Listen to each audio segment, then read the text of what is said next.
नमस्कार, आप देख रहे हैं इंडिया न्यूज राजस्थान। आपके साथ मैं हूं तुलसी वर्मा। बहुत स्वागत है आप सभी का प्राइम टाइम डिबेट में। प्राइम टाइम डिबेट का समय हो चुका है।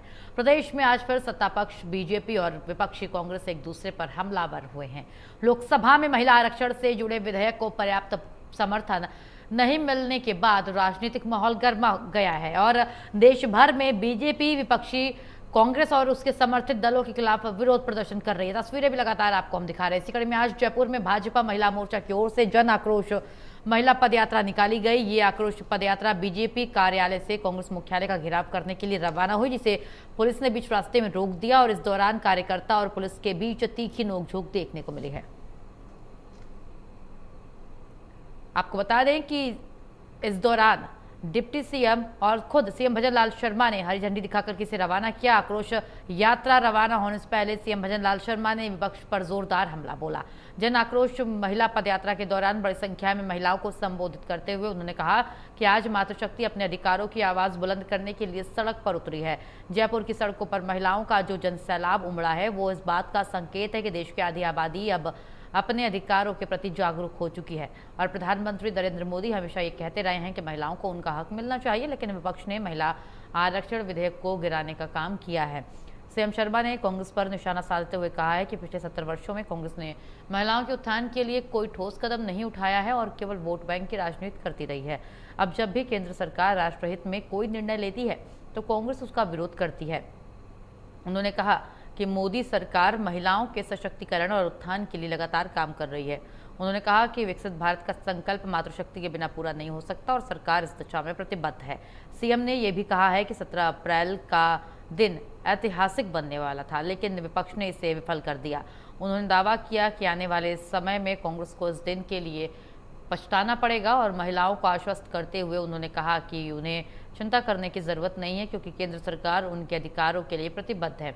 उन्होंने कहा कि मोदी है तो मुमकिन है और विश्वास जताया कि महिलाओं को उनका हक जरूर मिलेगा। दूसरी ओर कांग्रेस ने इसे भाजपा का राजनीतिक पाखंड करार दिया। महिला कांग्रेस अध्यक्ष सारिका सिंह के नेतृत्व में कांग्रेस कार्यकर्ता ने प्रदर्शन किया। पुलिस और कांग्रेस के महिला कार्यकर्ताओं के बीच तीखी नोकझोंक झड़प देखने को मिली। जब महिला कार्यकर्ता बीजेपी दफ्तर और सीएम आवास की ओर बढ़ने लगी तो पुलिस ने कांग्रेस कार्यालय के बाहर ही बैरिकेडिंग लगाकर उन्हें रोक दिया और इसके बाद स्थिति बिगड़ गई और दोनों पक्षों के बीच धक्का मुक्की शुरू हो गई है।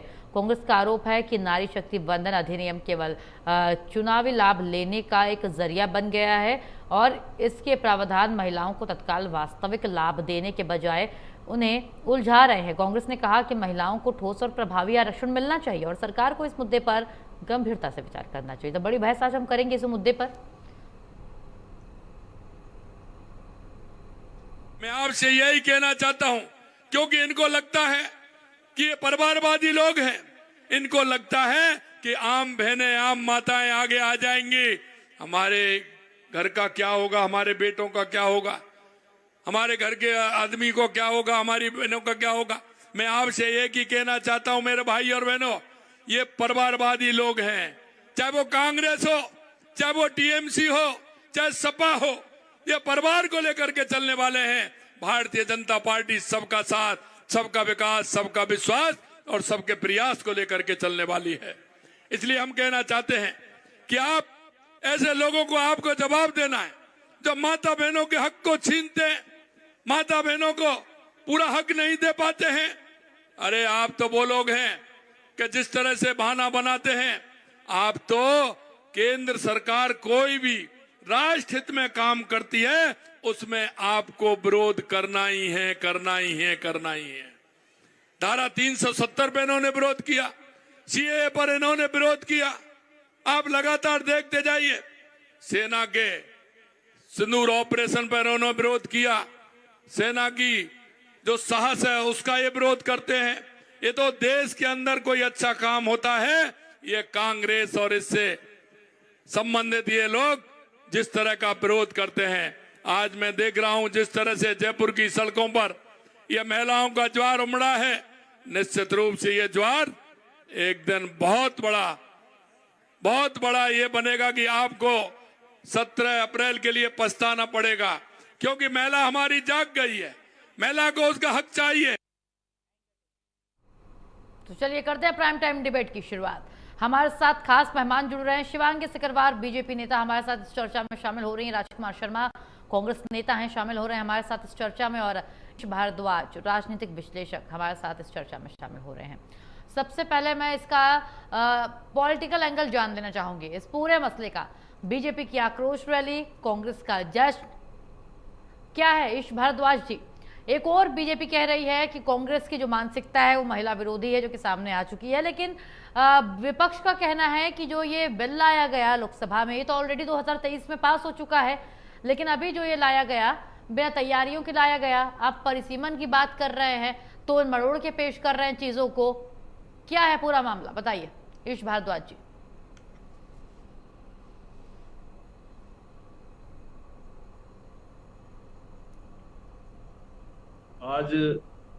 आज लेटेस्ट चीज जो मैं आपको बता रहा हूं कि आज दोनों पार्टियों की तरफ से विरोध प्रदर्शन, एक का विरोध प्रदर्शन था कि क्यों इसको लोकसभा में पारित होने से रोक दिया गया, दूसरे का विरोध प्रदर्शन था कि क्यों इसको पारित किया गया।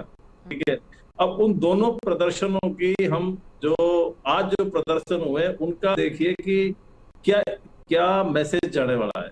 अब इधर बीजेपी का जो प्रदर्शन के अंदर महिला शक्ति 10 से 15,000 थी, पूरे जयपुर में कई एरियो में पूरा होता। अब कांग्रेस का जो प्रदर्शन हुआ उसके अंदर 150 सुरक्षाकर्मी थे और 75 से 100 महिलाएं। अब आप अंदाजा लगाइए कि महिलाओं में क्या मैसेज है, क्या महिला इसके पक्ष में है या विपक्ष में है। अगर महिला इसको मानती कि ये जो अभी लोकसभा में जो घटनाक्रम हुआ अगर गलत हुआ है तो महिलाएं जो है बीजेपी की, क्योंकि ये गलत हुआ है, पास होना चाहिए था, लेकिन इसको अगर नहीं होने दिया गया तो इसके पक्ष में नहीं है। अब देखिए आप कांग्रेस का विरोध प्रदर्शन। दूसरा मैं कहूंगा महिला आरक्षण परिसर राजनीतिक इच्छा शक्ति पर जो सवाल की बात है, बीजेपी की जन आक्रोश पदयात्रा को केवल प्रदर्शन के रूप में नहीं बल्कि महिला प्रतिनिधित्व के मुद्दे और राजनीतिक जवाबदेही तय करने के हिसाब से देखा जाए। अब नारी शक्ति अधिनियम जो है लोकसभा और विधानसभा में 33% आरक्षण महिलाओं को देता है। अब ये आरक्षण का रास्ता सोच रहा है, लेकिन अब इसको क्रियान्वयन को परिसीमन से जो जोड़ दिया गया ना, इसलिए अटका है। अब इसमें मेन जो चीज जो मैं समझ पा रहा हूं वो ये आती है कि महिलाओं को आरक्षण दिया जाएगा तो ये अगर ये परिसीमन के बाद दिया जाता है, 850 सीटों में दिया जाता है, तो ये निश्चित हो जाएगा कि कौन सी सीटें देश के अंदर महिलाओं को देनी है, विधानसभा में राज्यों में देनी है। लेकिन अगर हम इसको अभी 543 पे लागू कर देते हैं तो आप ये डिसाइड नहीं कर पाएंगे कि जब 850 सीटें होंगी परिसीमन के बाद तो आप इनको किस तरीके से कहां पे महिला को दें। तो ये एक मुद्दा इसमें जो हुआ है। हाँ, आपका सवाल भी जायज है, बिल्कुल। ईश भारद्वाज जी, इसी पे तो बहस हो रही थी कि कहीं 50 बढ़ेगा, कहीं 60 होगा, और विपक्ष का ये कहना था दक्षिण के राज्यों को मैटर। अच्छा, दक्षिण के राज्यों को अगर हम देखें तो अभी इसको लागू होने में फायदा था, लेकिन वो लोग इस समझ नहीं पा रहे क्योंकि अभी ये लागू हो रहा है आपका 2011 की जनसंख्या। अब 2011 में वहां की जो जनसंख्या थी ना वो कितनी थी वो, लेकिन अब इन 15 सालों में उन्होंने जनसंख्या घनत्व को वहां पे कम किया, उन्होंने जनसंख्या को वृद्धि को रोका है, तो उनको तो नुकसान होगा अगली जनगणना के, लेकिन वो ये चीज नहीं पा रहे, उनका फायदा था इसमें, जो मेरा व्यू है। नहीं, आप देखिए, आप सही बोल, मतलब मेरा तो कुछ कहना सही नहीं होगा, लेकिन जितना मैं समझ पा रही हूँ यही है कि इस पे जनगणना तो खुद गृह मंत्री अमित शाह ने भी कही थी कि जनगणना वो कराएंगे। 2011 का तो जिक्र किया भी नहीं था उन्होंने। प्रतिनिधित्व अभी मिलता है तो बढ़ के मिलेगा। जी जी, हमारे साथ राजकुमार जी भी बने हुए हैं कांग्रेस से, उनका रुख कर लेते हैं। राजकुमार, कैसे देखते हैं आप, चर्चा में शामिल होइए, बताइए कैसे देखते हैं आप। एक और बीजेपी आपको, आपकी पार्टी को और पूरी इंडिया अलायंस को महिला विरोधी बता रही है और बताने में लगी हुई है। आज खुद राजस्थान में इसका उदाहरण देखने को मिला है। बीजेपी दफ्तर से जो ये जन आक्रोश रैली निकली है बीजेपी की ओर से, कैसे देखते हैं इसको आप? तुलसी जी, भारतीय जनता पार्टी फेल हो गई लोकसभा में। भारतीय जनता पार्टी महिलाओं के मुद्दे पर फेल हो गई। आप लोग यही चाहते भी थे राजकुमार जी? मैं कह रहा हूँ महिलाओं के मुद्दे पर भारतीय जनता पार्टी देश में फेल हो गई।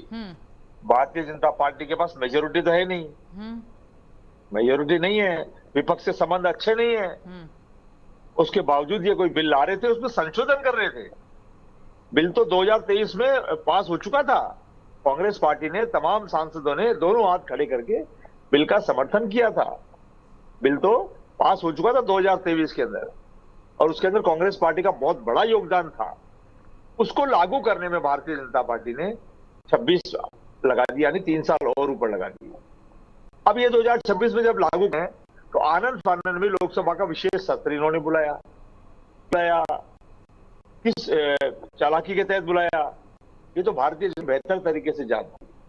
चुनाव चल रहे हैं देश में, उस चुनाव के अचानक 16, 17, 18 तारीख का विशेष सत्र बुलाया, विपक्ष को कॉन्फिडेंस दिया, सर्वदलीय बैठक नहीं बुलाई, सभी पॉलिटिकल पार्टियों को बुलाया नहीं कि हमारी ये मंशा है, हम इसमें इस तरीके का संशोधन करके इस तरीके से पास करना चाहते हैं।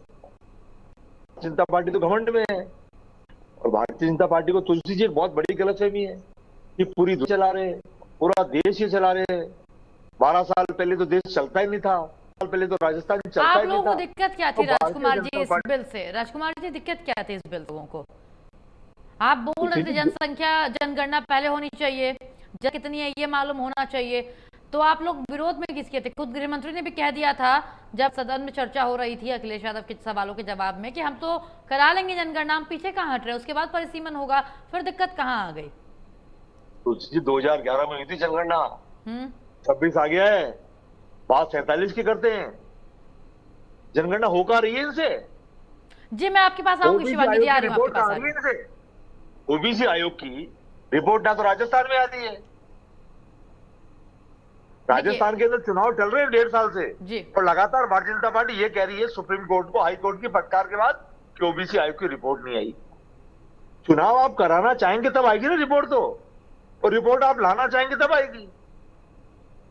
तो मैं तो इतना कहना चाहता हूं, भारतीय जनता पार्टी का घमंड, भारतीय जनता पार्टी का घमंड हिंदुस्तान की लोकसभा में टूटा है।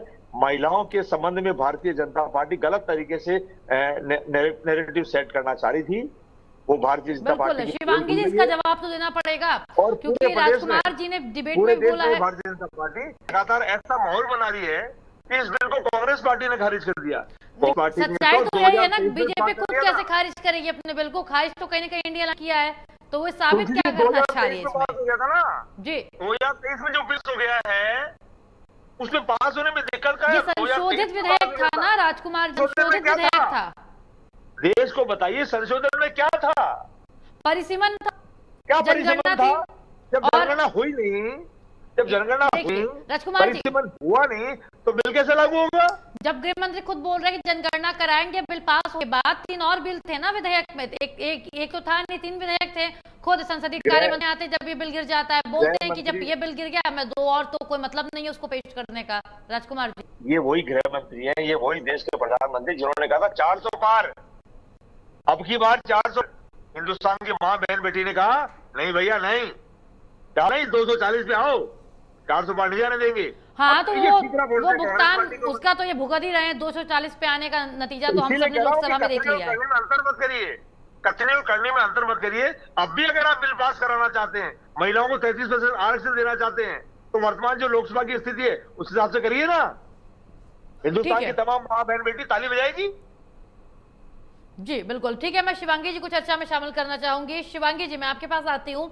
देखिए राजकुमार जी ने जो एक बात कही कि बीजेपी ये दिखाना चाहती है, साबित करना चाहती है कि कांग्रेस ने ये बिल गिराया, तो कहीं ना कहीं ये बात देखिए डायरेक्ट इनडायरेक्टली और डायरेक्टली ये बात सामने तो आ रही है, ये चीज हो रही है कि कहीं ना कहीं किया गया कांग्रेस के जरिए, जबकि कांग्रेस इसके लिए जो तथ्य दे रही है वो कहीं ना कहीं सही भी है। 2023 में आपका ये बिल पास हो चुका था, संशोधन करके आप लोग यहाँ कर ले आए आप, और लगातार विपक्ष कह रहा है कि जो आप लोग 33% आरक्षण देना चाह रहे हैं, सीटों का आंकड़ा बढ़ाना चाह रहे हैं, जो लोकसभा में वर्तमान में 543 है, इसको आप 840 कुछ करना चाह रहे हैं, तो इसके लिए तैयारी पूरी नहीं है, बस आप क्रेडिट लेने के चक्कर में आप लोगों ने ये सारा काम कर लिया और मुंह के बल बीजेपी कहीं ना कहीं, और 10 साल के कार्यकाल में पहली बार प्रधानमंत्री मोदी की सरकार पास नहीं करा पाई। शिवांगी जी प्रथम इस चैनल के माध्यम से आप पैनलिस्ट, आपको मेरा नाम और सभी दर्शकों को मेरा बहुत बहुत राम राम। मैं भारद्वाज जी की बात से कहीं ना कहीं सहमत हूँ, जैसा कि अभी जो भारद्वाज जी ने बताई ये वाली चीज कि भाई जो पार्टियों ने अपना इंडिया अलायंस ने जो नुकसान किया है, और इंडिया अलायंस के साथ साथ में जो साउथ ने अपना नुकसान किया है, नुकसान की भरपाई ये खुद ही करेंगे। इन्हें बाद में खुद ही समझ में आएगा कि अपने पैरों पर हम कुल्हाड़ी मार चुके। और जैसा कि शर्मा जी ने अभी बताया, राजकुमार जी ने, कि भाई कोई तैयारी नहीं है, तो मैं इस चीज को बताना चाहती हूँ कि भारतीय जनता पार्टी की तैयारी कोई आज की नहीं है। 2014 से भारतीय जनता पार्टी महिलाओं को तैयार कर रही है कि उनका पूरी तरीके से, चाहे लोकसभा हो और चाहे प्रदेश की विधानसभाएं हो, उनमें वो पूरी तरीके से उतरे। हम सच बताएं तो 50% आबादी के साथ में हम लोग हैं, तो हमें तो 50% का आरक्षण मिलना चाहिए, सच्ची तो बात ये है।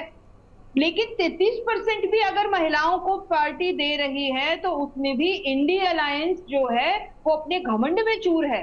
राजकुमार जी, मैं आपको बताना चाहूंगी, भारतीय जनता पार्टी का घमंड नहीं है ये सिर्फ एक बहुत ही कहना चाहिए संवेदनशील बिल था।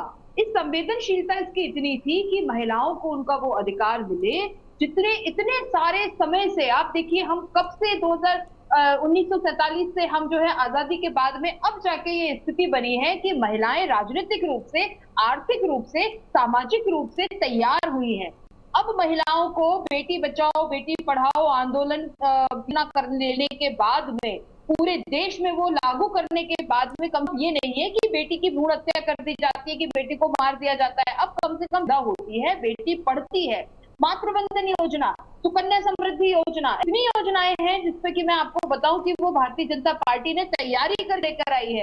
तो ये तो बोलिए मत कि भारतीय जनता पार्टी कोई तैयारी नहीं थी, उन्होंने महिलाओं को किया है। रहा परिसमन का सवाल, ये लगातार सवाल आ रहा है और मेरे तो समझ से बाहर ये सवाल कि आप खुद समझिए इस बात को कि जब गृह मंत्री अमित शाह जी बार बार ये बोल रहे हैं कि हम जनगणना जो है, हम जनगणना कर रहे हैं, हमारी लगातार चल रही है और आगे के चुनावों के लिए, आगे की विधानसभाओं के लिए, लोकसभा के लिए हम ये चाहते हैं कि ये और लेट ना, जितना जल्दी हो सके वो महिलाएं जो है वो यहाँ पर आ जाएं और उनका जो है वो उनकी सशक्त महिलाएं यहाँ पर आके नीति निर्णायक का काम करें। इसीलिए लगातार जो है अमित शाह जी का ये बयान था कि हमारी सब कुछ प्रोसेस में है, एवरीथिंग इज इन प्रोसेस, चाहे वो जनगणना की चीज हो, चाहे जातीय समीकरण की चीज हो, चाहे बढ़ाने की सीटों की सीट बढ़ जाएंगी।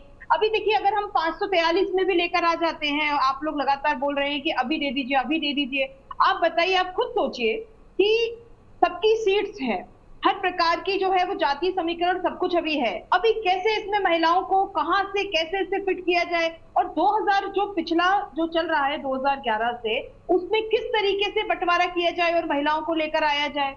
इससे बेटर तो ये था कि भाई सीट बढ़ा दी जाए और जातीय जनगणना के आधार पर महिलाओं का प्रतिनिधित्व तो एक बार स्टार्ट हो जाए। ये प्रोसेस कभी चलता रहता है, ऐसा तो है नहीं कि जनगणना होगी नहीं, भविष्य में कभी जनगणना भी होगी, दोबारा से सीट्स भी चेंज होंगी, लेकिन एक बार कहीं ना कहीं से स्टार्ट तो हो कुछ चीजें।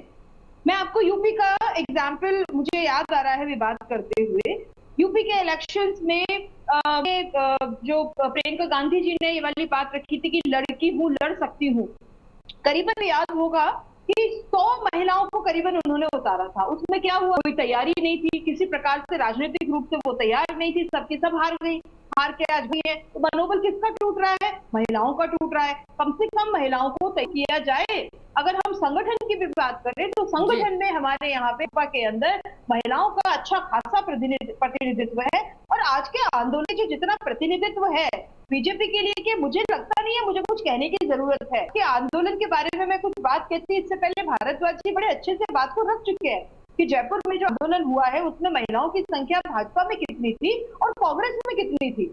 तो कैसे हम देखें, अगर जिले वाइज भी देखें, अगर राजस्थान की सिर्फ हम बात करें तो महिलाओं को तैयार करने का काम, प्रकार से सशक्त करने का काम जो है वो भारतीय जनता पार्टी आज से नहीं 2014 से कर रही है। तो दोस्तों हमें तो तैयार किया जा रहा है बहुत अच्छे से नीति निर्णायक बनाने के लिए, लेकिन मैं कांग्रेस से ही सवाल करती हूँ, और जो सपा की हम बात करते हैं, जो आपके साथ में इंडिया अलायंस में जुड़े हुए हैं, सपा है, टीएमसी है, डीएमके है, आप उनमें देखिए महिलाओं का प्रतिनिधित्व कितना है। परिवारवाद की बात देखिए, डिम्पल जी के अलावा, माननीय डिम्पल जी के अलावा कोई और दिखता है सपा में, कोई और बोलता है? आप खुद देखिए, वहां करीमोजी जी के अलावा किसी ने कुछ बोला है?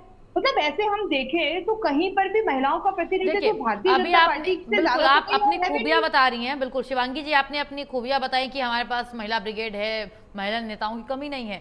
नो डाउट आपके पास महिला नेताओं की कार्यकर्ताओं की कमी नहीं है, लेकिन शिवांगी जी एक बात तो आपने खुद ही कह दी ना कि 543 में से हम करते, और कहीं ना कहीं आपने इनडायरेक्टली बात तो स्वीकार कर ली कि तैयारी पूरी नहीं थी, और विपक्ष भी यही कह रहा है कि तैयारी पूरी नहीं है।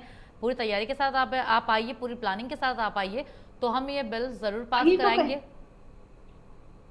देखिए वही तो कहा जा रहा है कि 543 में अभी की जो जगह है, इस आधार पे किसी भी चीज को लागू करना पॉसिबल नहीं है, इसलिए जातीय जनगणना करने के बाद में और तो उसके पहले जनगणना कराते हैं आप लोग, पहले जनगणना करा और खुद परिसीमन मैं वही कह रही हूँ जी, मैं वही कह रही हूँ कि गृह मंत्री जी लगा रहे हैं कि सारा प्रोसेस में है, जब तक ये सारे समीकरण आएंगे तब तक सारी जनगणना हो जाएगी। और उन्होंने तो बोला है मैं हर चीज को निष्पक्ष तौर पे यहाँ पर सभा में लोग प्रस्तुत करूंगा, एक एक चीज को प्रस्तुत करूंगा। अभी भी देखिए उनके बयान कि मैंने सारा बिल, सारा जितना भी मैंने प्रस्तुत यहाँ पे किया है, किसी एलकेजी के भी समझ में आ जाए, इस तरीके से हमने हर चीज को, संशोधित बिल को भी हम इस तरीके से लेकर आए। आप इसे एक बार समझिए, इसमें सिर्फ और सिर्फ महिलाओं का भला हो रहा है, इसमें और के लिए कुछ भी नुकसानदायक नहीं है। नुकसानदायक दक्षिण में शिवांगी जी बात समझिए, शिवांगी जी मेरा कहने का मतलब ये है कि आप लोग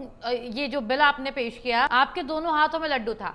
अगर ये बिल पास हो जाता तो वाहवाही आपकी होती कि हाँ मोदी सरकार ने एक और बिल पास करा लिया जो अब तक करती आई है। नहीं पास हुआ तो विपक्ष की मानसिकता ऐसी है वैसी है, तमाम चीजें हैं, लेकिन विपक्ष एक और ये भी तो कह रहा है ना कि 543 में से अगर आपको आरक्षण देना तो आप दीजिए, लेकिन बिना परिसीमन के। जब आपके पास खुद भी आंकड़ा सही नहीं है, आपको खुद भी नहीं पता है, मतलब पार्टी को भी, कि कहीं 50 लाख वोटर रहेंगे, कहीं 60 लाख रहेंगे, कहीं 60,000 रहेंगे, तो ऐसे कैसे आप चीजों को व्यवस्थित कर पाएंगे? चीजें बिगड़ जाएंगी। सिर्फ बिल पास कराना बड़ी बात नहीं होती। शिवांगी जी जी देखिए, बिल पास कराना इसीलिए अभी बहुत ज्यादा आवश्यक है कि आगे वाले चुनाव में महिलाओं का प्रतिनिधित्व बढ़े। इसके लिए जो बीच में इन बिटवीन जो भी प्रोसेस है, चाहे वो जातीय जनगणना का हो, परिसीमन का हो, सीट्स भरने का हो, वो सारे प्रोसेस तो सभी प्रोसेस चल ही रहे हैं। वो जब प्रोसेस सारे बीच में हो जाते हैं, प्रोसेस के बाद में उसका भी प्रस्तुतिकरण जो है माननीय गृह मंत्री जी के द्वारा लोकसभा में किया जाता है, और उन्होंने ये चीज बोली भी है, ये ऑन रिकॉर्ड है कि मैं सब कुछ प्रस्तुत करूंगा सही तरीके से। ठीक है, मैं इस पे राजकुमार जी के पास आना चाहूंगी। राजकुमार, लगातार जो आरोप कांग्रेस लगा रही है, वो सवाल भी मैंने यहाँ पूछा है, तो शिवांगी जी ने भी कहा है कि खुद कह रहे थे गृह अमित शाह की चीजें हो जाने के बाद, बिल पास हो जाने के बाद वो प्रोसेस में चीजें आप करते। कैसे देखते हैं इसको आप? क्योंकि आप तो इसके लिए तैयार हैं, आप तो चाह रहे थे कि चीजें अभी हो जाएं। तुलसी जी, 2011 के बाद जनगणना देश के प्रधानमंत्री के बोलने से क्या जनगणना 2-4-5-10 दिन में पूरी हो जाएगी क्या, या 2-4 साल में पूरी हो जाएगी? और अगर 2-4 साल में पूरी हो जाएगी तो फिर 2-4 इसके बाद संशोधन करके फिर ले आना लोकसभा और राज्यसभा में। 16, 17, 18 तारीख ऐसी कौन सी विशेष तारीख थी, कौन से पंडित जी ने मुहूर्त निकाला था चुनावों के बीच में?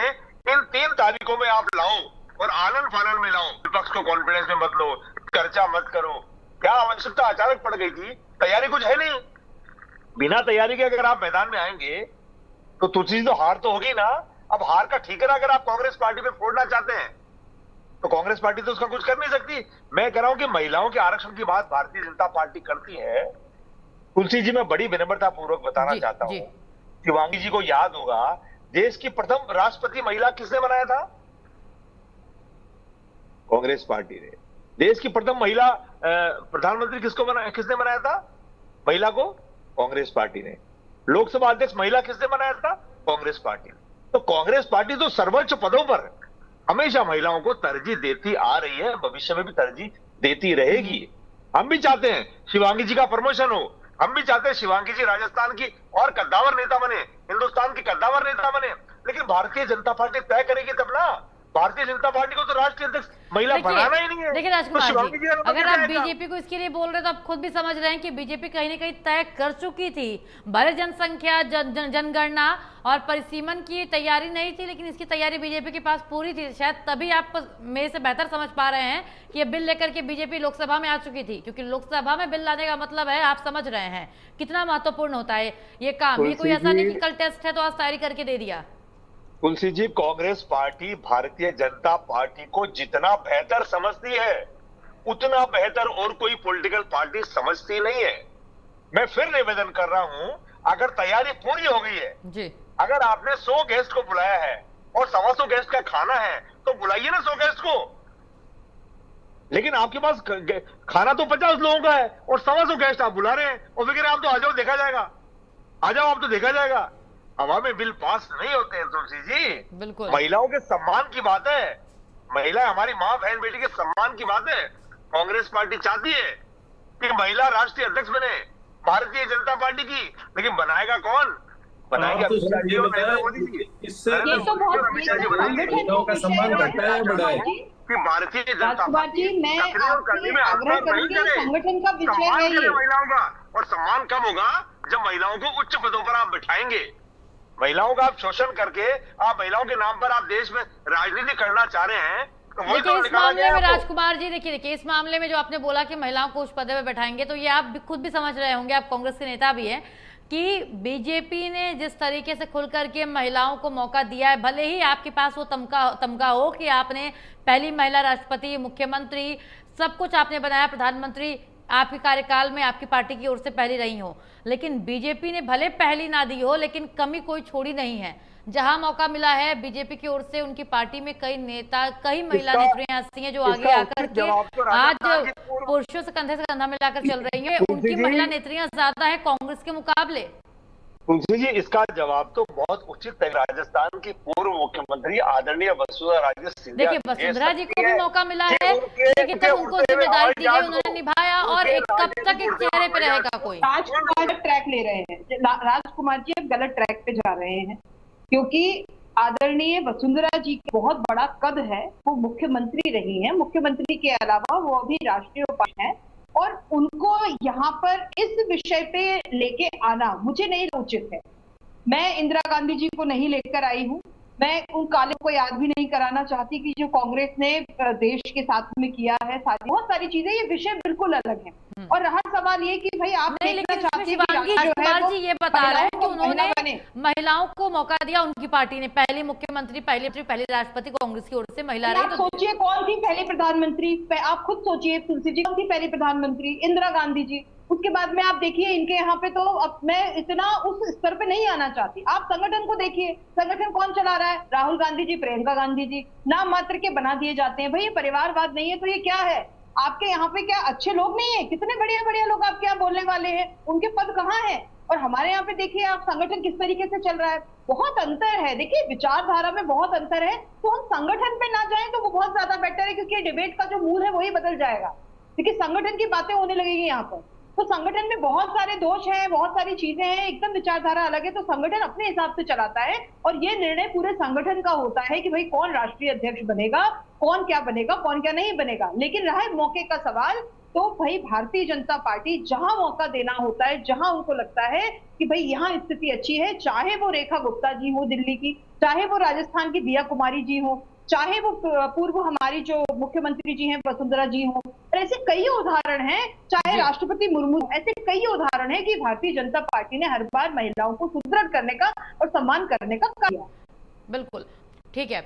ईश भारद्वाज जी, मैं आपके पास आऊंगी, आप अभी कांग्रेस दोनों की बातें आप सुन रहे थे, आप ये बताइए, ईश भारद्वाज आर्थिक विश्लेषक हैं आप, सवाल यही है इस बीच आपसे कि बीजेपी बोल रही है कि तैयारी पूरी, हम सब कुछ प्लानिंग जो बिल पास हो जाने के बाद करते हैं, परिसीमन कराते हैं, लेकिन कहीं जो खुद गृह मंत्री ने बयान दिया कि 50 लाख कहीं होता, कहीं 60 लाख होता, तो विपक्ष अंदर तो इसको लेकर के इनसिक्योरिटी तो पैदा हो ही जाएगी ना, कि सब कुछ इनके हाथ में है, और कहीं अगर गलत हो जाता है, कहीं सिर्फ बीजेपी की वोटर, कहीं, क्योंकि कई कांग्रेस नेताओं ने और कार्यकर्ताओं ने बात का इस डर का इजहार किया है कि अगर आप अपने हिसाब से कर देंगे, आंकड़ों का खेल कर देंगे, तो आने वाले समय में हमें दिक्कत ही है। देखिए, हर पार्टी को खुद के अस्तित्व की, के सामंजस्य की, खुद के प्रतिनिधित्व की चिंता करने की आवश्यकता है, बिल्कुल, और उनको करनी चाहिए, उनका फर्ज है। लेकिन अब देश की महिलाओं का, देश में और तरह का उस चीज से नुकसान ना हो, इसकी भी चिंता करनी चाहिए, पहली चीज। दूसरी चीज मैं बोलूंगा, इतिहास में देखें तो महिला आरक्षण विधेयक जो है 1996 में लंबित रहा, 2010 में राज्यसभा में पास हुआ और लोकसभा में लंबित हो गया। अब इससे ये पता लगता है कि कहीं ना कहीं एक राजनीतिक इच्छा शक्ति की कमी रही। अच्छा, उसके बाद अब परिसीमन की आवश्यकता क्यों है? परिसीमन की आवश्यकता इसलिए भी है कि जनसंख्या के आधार पर सीटों का पुनर्निर्धारण किए बिना आरक्षण लागू करने में प्रतिनिधित्व जो है वो अनिश्चित हो जाएगा, असंतुलित हो जाएगा। ये कांग्रेस को समझना चाहिए। ठीक है, अच्छा, अब तकनीकी प्रक्रिया तो है नहीं, लोकतांत्रिक प्रक्रिया है।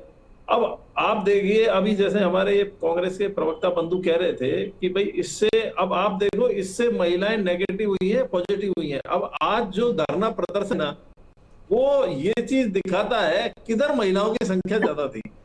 अब ये चीज, ये नैरेटिव आप देखो ना, ये तो नैरेटिव चलेगा। मान लीजिए कांग्रेस ने विरोध किया, सब पार्टियों ने विरोध किया, लेकिन अब विरोध का असर कहाँ है? आप सर थोड़ा सा दिखाना तो पड़ेगा विरोध प्रदर्शन में। अगर 150 कर्मचारी वहां पे सुरक्षा कर्मी और 75 और 100 महिला आएंगी तो विरोध कहाँ है? इसका मतलब कांग्रेस में महिलाएं खत्म हो गई। आपके कितनी राजस्थान की इतनी पदाधिकारी है, वो पदाधिकारी मानेंगी। अब सिर्फ आप एक वीसी कर लेते हैं, सिर्फ आप मीडिया में, उससे विरोध प्रदर्शन नहीं नजर आता। अगर ये एक्चुअल में विरोध प्रदर्शन, स्थान की कम से कम 20,000 महिलाएं आज होनी चाहिए थी कांग्रेस के प्रदर्शन में, अभी के प्रदर्शन में थी। अब आप देखिए, तो विरोध प्रदर्शन तो बीजेपी ने किया राजस्थान में, और उस दिन संसद में किया था। तो ये चीज दर्शाती है कि आपको सोचना पड़ेगा ग्राउंड पे रह के। अगर आपको कोई चीज, मान लिया आपको अस्तित्व में 33% आरक्षण, यहां से मैं समझता हूं कि नुकसान नहीं हो रहा, लेकिन अब क्या है, परिसीमन बिना कैसे दे दें उसको? बाद में जब परिसीमन होगा, 850 सीटें होंगी, तो आप कैसे डिसाइड करोगे कि महिलाओं की सीटें क्या है? डिसाइड तो आज ही हो जाएगा, फिर बाद आप कैसे? तो ये सब चीजें एक दूसरे से इंक्लूडेड है, इन सबको समायोजित करके ही चीज डिसीजन होगा। अब रहा जनसंख्या का, अब जनसंख्या का प्रक्रिया है, वो जनसंख्या का तो जब आएगा जब ही आएगा। लेकिन आप बताइए, उसी जनगणना, SC/ST जनगणना, इनसे महिला आरक्षण का क्या संबंध है? महिला आरक्षण विधेयक जब आएगा तो महिला आरक्षण में तो विधेयक में सबको ही % मिलेगा, जनरल की हो, ST हो, कोई भी हो। तो इनको ओबीसी रिपोर्ट, आरक्षण, इन चीजों में उलझा के महिला आरक्षण को नहीं रखना चाहिए, ऐसा मेरा सोचना। सवाल एक मेरे मन में ये भी है ईश भारद्वाज जी की, जो ये राजनीतिक आरोप लग रहे हैं, आपको नहीं लगता कि मतलब कांग्रेस ये कह रही थी कि बीजेपी खुद नहीं चाहती, क्योंकि बीजेपी को भी डर था कि अगर महिलाएं आगे आ जाएंगी तो उनके अंदर खाने में जो पुरुषों, कुछ जो मेल पॉलिटिक्स के लोग हैं, उनको दिक्कत होगी कि अरे मेरी सीट जा रही है। मतलब कहीं ना कहीं बीजेपी के अंदर भी इनसिक्योरिटी थी। तो क्या आपको लगता है ऐसा कुछ है? नहीं, ऐसा देखो, बीजेपी अभी सत्ता में है, स्टेट में भी, सेंटर में। इनसिक्योरिटी की बात जो आती है वो 2029 में आती है और 2028 में आती है, उसमें भी बहुत कुछ समय है। अभी तो कुछ समय करने का है, तो इनसिक्योरिटी मेरे को नहीं लगता कहीं है। और अब इनसिक्योरिटी जो है वो अभी दूसरी पार्टियों के अंदर है, क्योंकि वो पार्टियां अभी यहाँ पे ना तो राजस्थान में ना सेंटर में है, दोनों जगह अभी सत्ता में नहीं है, और कुछ एक राज्य में है, और बाकी छोटे दलों में कुछ राज्यों में कब्जा कर रखा है। तो इनसिक्योरिटी सबसे ज्यादा जो आज देश में नजर आती है, आप कहीं भी किसी भी स्टेडी में देखिए, वो सिर्फ और सिर्फ कांग्रेस में नजर आती है। और उसके लिए इनको ग्राउंड पे रह के काम करना पड़ेगा, चाहे कोई ये आरक्षण विधेयक हो, चाहे आपकी ओबीसी जनगणना हो, कोई भी चीजें हो, कोई भी सब्जेक्ट हो देश का, जो इन्होंने मुद्दे उठा रखे हैं, उन पे आपको ग्राउंड लेवल पे ये चीज दिखानी पड़ेगी कि आपका मुद्दा सही है। सिर्फ वीसी करने से और एक विधानसभा में बोलने से आपकी चीजें नहीं दिख रही। अच्छा, मैं एक चीज पूछूं, अगर देखिए, मैं बिल्कुल स्पष्ट चीज पूछता हूँ, आप तो ये बताइए, राजस्थान के संदर्भ में हम बात करें तो पिछले 2.5 साल में कितने विरोध प्रदर्शन सरकार के खिलाफ, सेंटर के खिलाफ कांग्रेस के सफल रहे, किसी भी मुद्दे को लेकर? जवाब दीजिए राजकुमार जी, क्योंकि देखिए सवाल महिला तो है। आरक्षण को भी चाहे उस पर आप शामिल कर लीजिए। राजकुमार जी जवाब देना पड़ेगा। तो मेरे साथी जो राजनीतिक विश्लेषक हैं, ऐसा उनकी बातों से लग रहा है कि शायद उनका झुकाव भारतीय जनता पार्टी की तरफ ज्यादा नहीं, साहब ऐसे नहीं है, बिल्कुल भी स्पष्ट है ये चीज। वो स्वतंत्र अपने विचारों को प्रकट करने के लिए मैं उनका स्वागत करता हूँ, अभिनंदन करता हूँ और सम्मान भी करता हूँ। जहां तक आज महिलाओं के जो प्रदर्शन की बात है, भाजपा ने प्रदर्शन किया, कांग्रेस ने प्रदर्शन किया, कांग्रेस की संख्या ज्यादा थी, भाजपा की संख्या कम थी। ये तो वहां जो पुलिसकर्मी थे, जो आईबी की रिपोर्ट है, सीजी आईबी की रिपोर्ट मंगाएंगे, जो राजस्थान सरकार के अधीन आता है, वो भी बता देंगी में जोश किसका था। और दुपट्टा लगाई महिलाएं जो एडजस्टमेंट करके लाई गई थी, उसके प्रभाव में कमाई गई थी। ये पूरा का पूरा सिनेरियो क्लियर था, सड़क पे क्लियर है। चलो साहब, एक चीज बताइएगा, मैं आपसे एक चीज पूछता हूँ। मैं कह रहा हूँ कि भारतीय जनता पार्टी 33% आरक्षण हिंदुस्तान की महिलाओं को देना चाह रही थी, उनके मन में बिल्कुल वचनबद्ध थे वो। तो फिर 543 जो आज की लोक स्थिति है, आज तक का जो देश है, आज तक के देश में वो क्यों नहीं रहते? तुलसी जी, आपने देखा होगा भारतीय जनता पार्टी एक नारा भी लगाती है 2047 कोई भी चीज लाते 2047 2026 की हम कर रहे हैं। आपने देखा होगा राजकुमार जी विजन है और उनकी सोच में अपना अपने लिए पॉजिटिव सोचने के बाद कोई स्वतंत्र है। मैं कह रहा हूं आज अगर लोकसभा की जो स्थिति है, जो जनगणना की स्थिति है, जो हमारे देश की स्थिति है, उसके ऊपर आपको 35% आरक्षण देने में क्या तकलीफ हो रही थी? क्या तकलीफ हो रही थी? अब रही बात संशोधन की, तो 10 साल क्योंकि आप 47 तक तो आप ही राज करेंगे, क्योंकि आपने तो घोषणा कर दी कि हम तो 2047 तक हम ही रहेंगे। तो 2047 तक फिर दोबारा संशोधन कर लीजिएगा, क्योंकि देश तो आपका ही हो गया। अब ये गलतफहमी भारतीय जनता पार्टी को लगातार हो गई है कि 2047 तक हम रहेंगे, ये देश हमारा है, इस देश को हम ही चला रहे हैं। मैं बड़ी विनम्रतापूर्वक भारतीय जनता पार्टी को कहना चाहता हूं, ये देश हम सबका है। ये बंगाल का भी देश है, ये मणिपुर का भी देश है। मणिपुर की मां बहन बेटी भी हमारी है और बंगाल की मां बहन बेटी भी हमारी है। सबका सम्मान करिए। और आपने सबका सम्मान नहीं किया, आपने विपक्ष का सम्मान नहीं किया, आपने अमीर और गरीब का सम्मान नहीं किया, आपने तमाम राज्यों का और भाषाओं का सम्मान नहीं किया। उसका परिणाम यह है कि आप 400 पार जा रहे थे, 240 पे किसने लाके टिकाया है? कांग्रेस पार्टी ने तो नहीं टिकाया आपको ला करके। हिंदुस्तान के मतदाताओं ने आपको 240 पे लाके टिकाया है और आप 315 पे थे। 315 पे थे, 400 की तरफ बढ़ रहे थे और हिंदुस्तान के मतदाताओं ने आपको मोड़ घुमा करके और 240 पे लाके टिका दिया। आप बताइए हिंदुस्तान का मतदाता क्या सोच रहा है आपके बारे में? आप भले कितना नैरेटिव सेट करें, आप भले विपक्ष को कितने ही पानी पी के गालियां बकें, लेकिन पूरा देश जानता है, पूरी दुनिया जानती है कि विपक्ष अपना रोल किस तरीके से प्ले कर रहा है और सत्ता पक्ष के लोग अपना रोल किस तरीके से प्ले कर रहे हैं। अब ये कहीं अगर चुनाव हार रहे हैं तो उसमें कांग्रेस पार्टी का क्या दोष है? अगर गैस की किल्लत है तो कांग्रेस का क्या दोष है? अगर इराक के साथ आपके संबंध अच्छे नहीं रहे तो इसमें कांग्रेस का क्या दोष है? आप बताइए। जीएसटी इन्होंने लागू किया था, देखिए कांग्रेस का दोष नहीं है। तुलसी जी देखिए, ये जो अभी राजकुमार जी कर रहे हैं यही विपक्ष करती है। प्रश्न क्या पूछा है, मुद्दा क्या चल रहा है, बात क्या हो रही है, मुद्दे को भटका दो। यहाँ 33% आरक्षण की बात हो रही थी, भाई परिसीमन को ले आओ, ओबीसी को लेकर आ जाओ, SC ST को लेकर आ जाओ, और सपा तो और महान है, वो हिंदू और मुस्लिम को लेकर आ गए। तो भाई मुस्लिम का क्या होगा, उनकी महिलाएं नहीं है क्या? उस पर भी हमारा बड़ा अच्छा बयान दिया था हमारे गृह मंत्री जी ने। अभी प्रश्न पूछा भारद्वाज जी ने कि आप तो ये बता दीजिए कि आपके जितने भी आंदोलन हैं सरकार के खिलाफ वो कितने सफल हुए, कितने विफल हुए, और राजकुमार जी ने उत्तर क्या दिया है। तो ये जो परेशानी है राजकुमार जी, मैं माफी चाहती हूँ कहते हुए आपको कि आपकी नहीं है, ये पूरे विपक्ष की है। हम 370 लेके आए, आपने उसमें वॉकआउट किया। हम 3 तलाक लेकर आए, आपने उसमें वॉकआउट किया।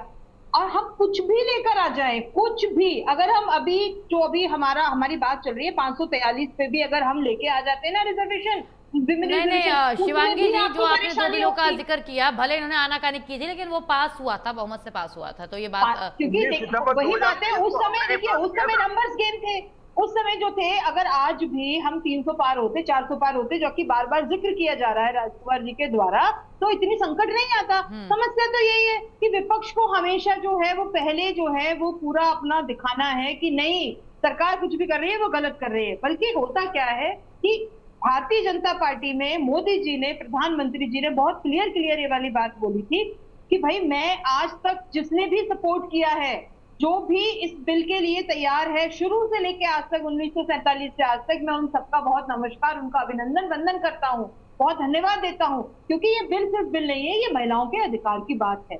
तो ये जो महिलाओं के अधिकार की बात थी वो छीन ली गई है कांग्रेस और इंडिया अलायंस के द्वारा।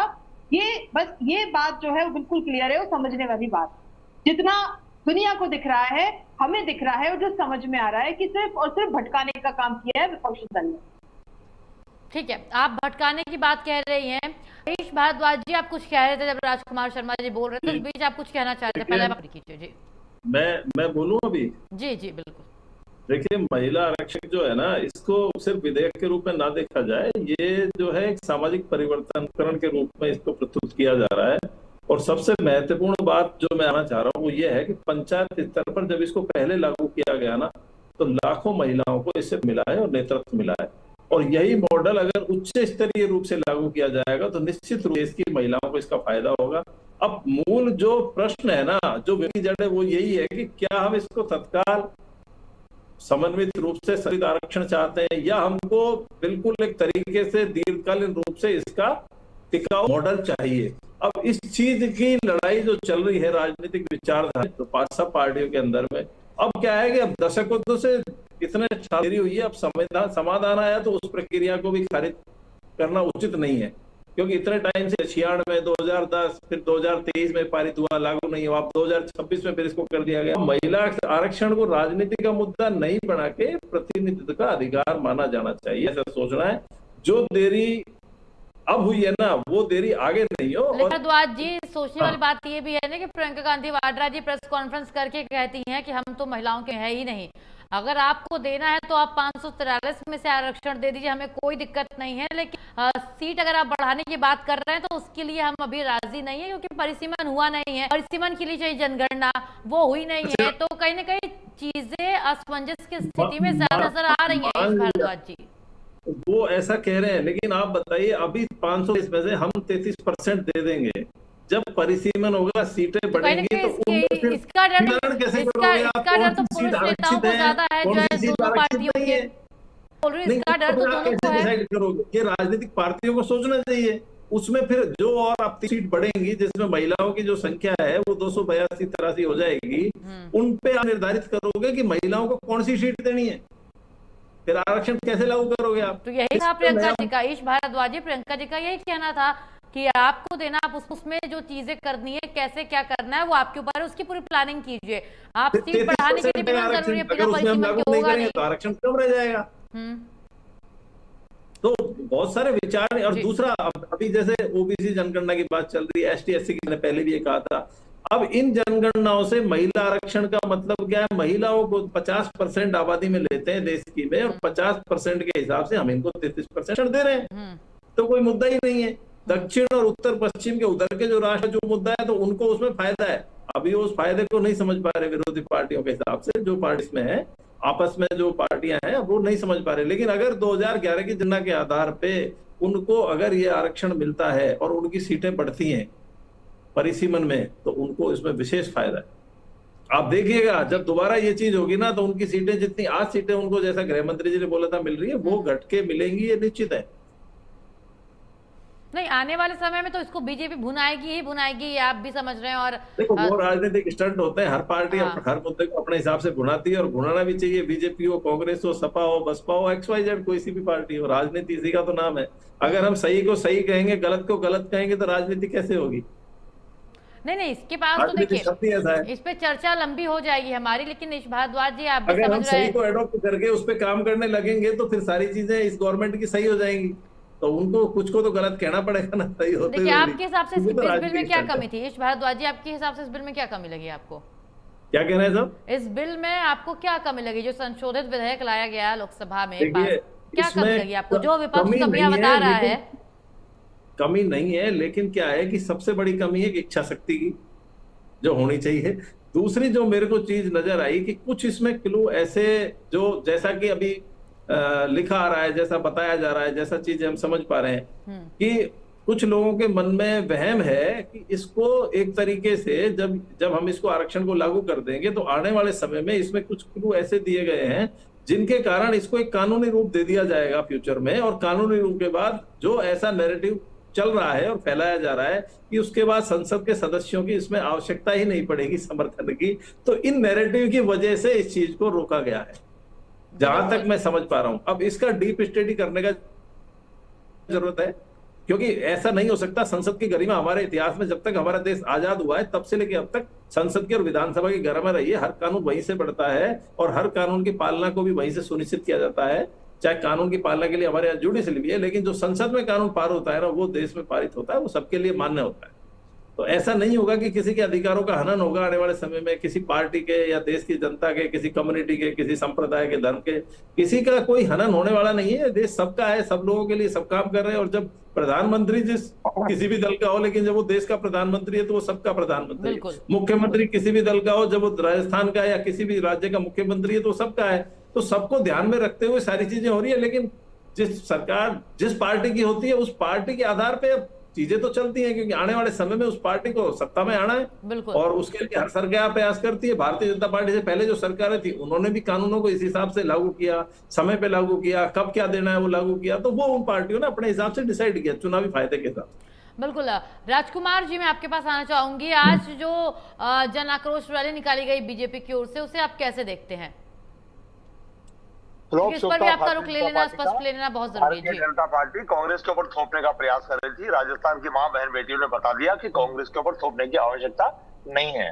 दूसरी बात, मैं एक बहुत इंपॉर्टेंट बात मेरी शिवांगी जी से पूछना चाहता हूं कि अभी वो बार बार कह रही थी कि लोकसभा के अंदर हमारे गृह मंत्री जी ने इस तरीके का बयान दिया था कि अभी जो कल जो संशोधन बिल था जिसको ये पास नहीं करा पाए क्योंकि इनके पास मेजोरिटी नहीं थी, वो बिल अगर पास भी होता तो वो लागू 2029 लोकसभा चुनाव में होता। तुलसी जी, बड़ी विनम्रता पूर्वक मैं पूछना चाहता हूं मेरे अल्प ज्ञान के हिसाब से कि 2026 अभी चल रहा है, अचानक ये 3-4 दिन अचानक ऐसे क्या दिन आ गए? अगर आपको कोई संशोधन बिल पास करवाना था और उसको लागू अगर आप 2029 में करना है और आप कह रहे कि जनगणना चल रही है, तो देशवासी कह रहे हैं, कांग्रेस पार्टी कह रही है कि जनगणना को आप अतिशीघ्र पूरा करा लीजिए 2 साल में। अभी तो 29 दूर है, 29 दूर है। 2011 से 2026 तक 15 साल में तो आप करा नहीं पाए। तो हम आपसे निवेदन कर रहे हैं माननीय गृह मंत्री जी, माननीय प्रधानमंत्री जी, माननीय शिवांगी जी, कि जनगणना को आप अतिशीघ्र पूरा करा लीजिए 1 साल में, 1.5 साल में, 2 साल में। अभी तो 26 चल रहा है, 28 में दोबारा ले आइएगा। बड़ी सीमांकन और सब ओबीसी आरक्षण तमाम चीजों को ले आइएगा और फिर 33% दीजिएगा महिलाओं को। कांग्रेस पार्टी तो फिर आपका स्वागत करेगी, सम्मान करेगी। तो मैं कहना चाहता हूं कि भारतीय जनता पार्टी अपनी इच्छा शक्ति में और साफ नियत से बात करे। महिलाओं के सम्मान की बात भारतीय जनता पार्टी करती है, 33% आरक्षण की बात करती है। अब जो भी चुनाव आवे उसमें आप तो खुद अपनी पार्टी में 33% दे देना, हम तो आपका स्वागत करेंगे। और दूसरी बात, तुलसी एक बात और पूछना चाहता हूं कि राजस्थान में छोटे चुनाव, पंचायत के, नगर निकाय के, ये जो चुनाव है पिछले 1.5-2 साल से टाले जा रहे हैं, और वो क्यों टाले जा रहे हैं ये भारतीय जनता पार्टी बताने को तैयार नहीं है। बिल्कुल, ठीक है। देखिए राजकुमार जी, मैं आपको यहीं रोकना चाहूंगी और बिल्कुल ठीक है, समय कम है। बिल्कुल राजकुमार जी, आपने काफी सवाल उठाए और हर बार की तरह इस बार भी अपना पक्ष रखा। बहुत शुक्रिया आपका आयुष भारद्वाज जी, अपना समय देने के लिए। आपका भी, हमारे सभी मेहमानों को बहुत शुक्रिया। तो प्राइम टाइम डिबेट में आज हमने चर्चा की और देखना ये होगा कि आने वाले समय में बीजेपी क्या कुछ नए संशोधन के साथ क्या ये बिल दोबारा लाती है। और एक बात देखने वाली ये भी होगी कि जो महिलाओं का आक्रोश सड़क पर निकल रहा है, गुस्सा जाहिर हो रहा है, ये थमता कब है। फिलहाल प्राइम टाइम डिबेट में इतना ही। तमाम खबरों की प्रदेश की आप बने रहिए इंडिया न्यूज राजस्थान के साथ। नमस्कार।